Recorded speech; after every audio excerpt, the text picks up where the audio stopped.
এই শীতকালে বাঙালিদের ঘরে ঘরে কিছু কিছু জিনিস কিন্তু হবেই হবে।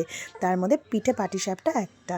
এখানে মা ক্ষীরটাকে গ্রেট করে একটা পাত্রে দুধ এবং সুজি এবং ময়দাটাকে একটুখানি টেলে নেবে, নিয়ে একটা কিন্তু গোলা এখানে রেডি করেছিল। আর এই যে আরেকটা জায়গায় কড়াইয়ের মধ্যে একটুখানি দুধ গরম করে ওর মধ্যে যে ক্ষীরটা গ্রেট করে দেওয়া হয়েছিল, সেই ক্ষীরটা দিয়ে কিন্তু একটা পাটিসাপটার পুর কিন্তু এখানে বানানো হচ্ছিল।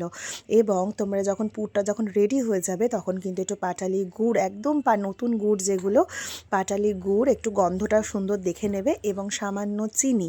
অবশ্যই মিষ্টিটা তোমাদের টেস্ট ওয়াইজ, কারণ ওই যে গোলাটা যে তোমরা বানাচ্ছ গোলার মধ্যে কিন্তু চিনি পড়বে, তাই অবশ্যই পুরের মধ্যে চিনিটা কিন্তু তোমরা দেখে নেবে।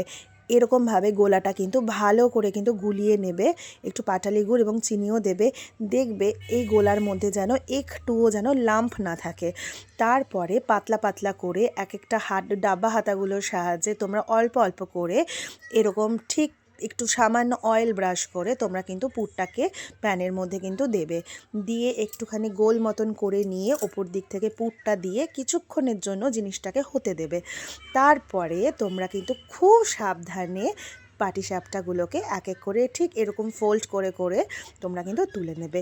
কিছুক্ষণ সময় হতে দেবে, অতিরিক্ত তেল দেবে না যাতে না তুলতে পারো। ঠিক এইরকমভাবে একটু মা বরাবরই দেখেছি কোনো ব্রাশের সাহায্যে মা করতো না, বেগুনের বোটাগুলো দিয়েই মা মেনলি করতো।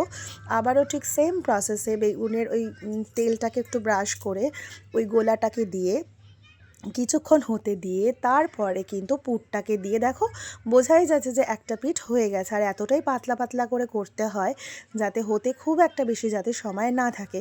অতিরিক্ত কিন্তু প্যান হিট করে দেবে না, যেহেতু এটা ননস্টিকেই মা করেছিল।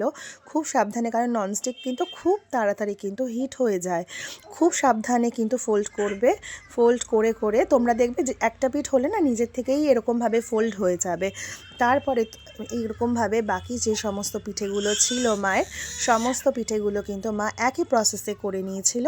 এরপরে কি এক একটা পাত্রে তোমরা নলিন গুড়, মানে যেটা হচ্ছে একদম ভেলি গুড়, যেটা লিকুইড গুড়টা থাকে, নলিন গুড়, সেটা দিয়ে তোমরা ডিপ করে তোমরা পাটিসাপটাগুলোতে বাইট দাও।